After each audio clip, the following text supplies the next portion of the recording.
नमस्कार, आप देख रहे हैं द सुयश शो। आज की कहानी है ब्रजभूषण शरण सिंह के बारे में, जो कि कुश्ती महासंघ के अध्यक्ष हैं। बात करते हैं अभी के कुछ घटनाओं पर।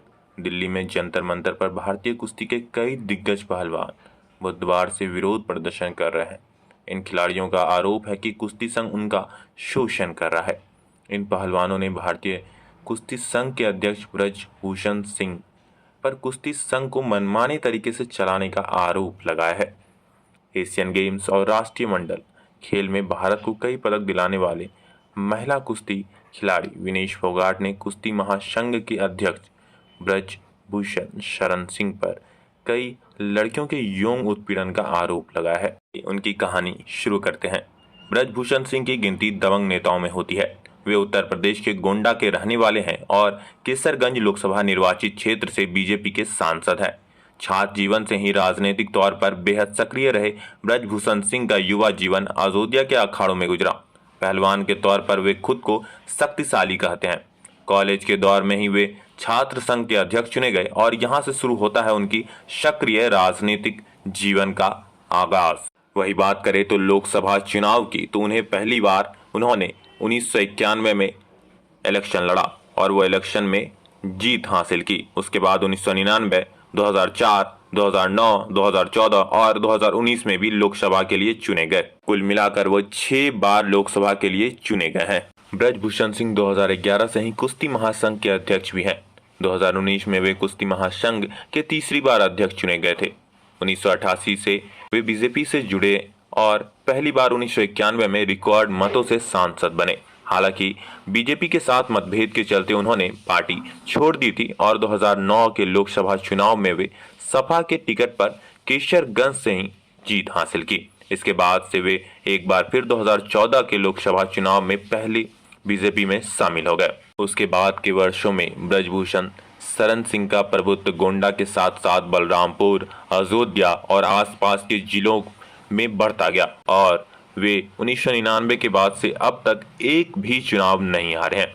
ब्रजभूषण सिंह के बेटे प्रतीप भूषण भी राजनीति में है। प्रतीप गोंडा के बीजेपी विधायक हैं। ये आपको एक बात और बता दें कि ब्रजभूषण शरण सिंह की छवि जो एक हिंदुवादी नेता के तौर पर देखी जाती है। बीजेपी से जुड़ने के बाद ब्रजभूषण शरण सिंह ने अपनी छवि एक हिंदुवादी नेता के तौर पर बनाई और अयोध्या के बाबरी मस्जिद ढांचे को गिराने के अभियुक्त भी रहे।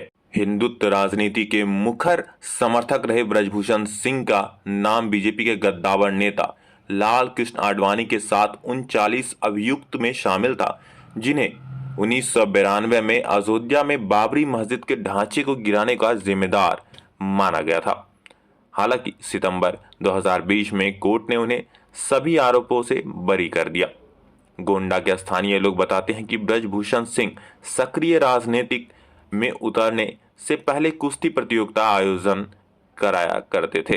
रिपोर्ट की माने तो ब्रजभूषण सिंह को महंगी एसयूवी गाड़ी का बेहद शौक है और सूबे की राजधानी लखनऊ के लक्ष्मणीपुर इलाके में उनका एक आलीशान बंगला है, जिसमें उनकी चमचमाती गाड़ियों को खड़ी रखने के लिए जगह कम पड़ जाती है। आपने सही सुना। हालांकि अतीत में उन पर हत्या, आगजनी और तोड़फोड़ करने के भी आरोप लग चुके हैं। पिछले दिनों झारखंड में अंडर 19 नेशनल कुश्ती चैंपियनशिप के दौरान एक रेसलर को उन्होंने मंच पर ही थप्पड़ जड़ दिया था।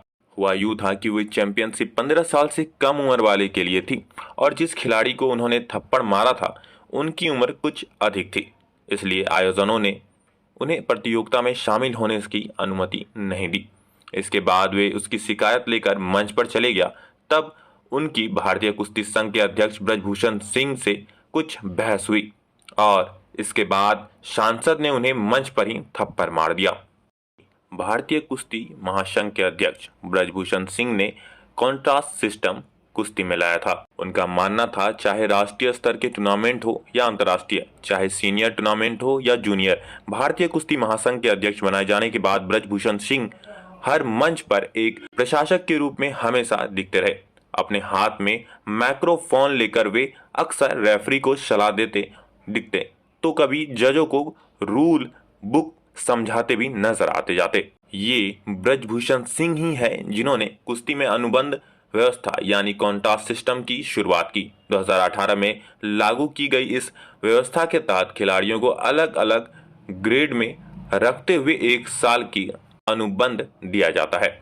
इस व्यवस्था के तहत ग्रेड ए के खिलाड़ियों को 30 लाख रुपए, ग्रेड बी के खिलाड़ियों को 20 लाख रुपए और ग्रेड सी के खिलाड़ियों को 10 लाख रुपए और ग्रेड डी को 5 लाख रुपए देने का प्रावधान किया गया है। पहली बार जब यह व्यवस्था लागू की गई तब ग्रेड ए में बजरंग पुनिया, विनेश फोगाट और पूजा डंडा को रखा गया था। वही ग्रेड बी में सुनील कुमार और साक्षी मलिक, जबकि ग्रेड सी में तू फोगाट और दिव्या कागरान जैसी खिलाड़ी को रखा गया था। एक रिपोर्ट की माने तो ब्रजभूषण सिंह राइस, गोंडा, बलरामपुर, अयोध्या, बस्ती के 50 से अधिक शिक्षा संस्थान से जुड़े हुए हैं। ब्रजभूषण सिंह को राजनीतिक करियर के दौरान मंत्री ने ना बनने की भी कसक है। बीते साल एक कार्यक्रम के दौरान उनका ये दर्द छलक गया था। तब उन्होंने कहा था कि हमको मंत्री बनना लिखा ही नहीं है, मेरे हाथ में यह रेखा है ही नहीं, वे तो केवल शास्त्री जी के लिए है। दरअसल सांसद ब्रजभूषण सिंह के गांव से ही रामापति शास्त्री बीजेपी के प्रतिष्ठित नेता हैं, जो 2 बार कैबिनेट मंत्री भी रह चुके हैं। आपको ये कहानी कैसी लगी ब्रजभूषण सिंह के बारे में हमें कमेंट सेक्शन में ज़रूर बताइएगा और चैनल को प्लीज़ सब्सक्राइब कर दें। धन्यवाद।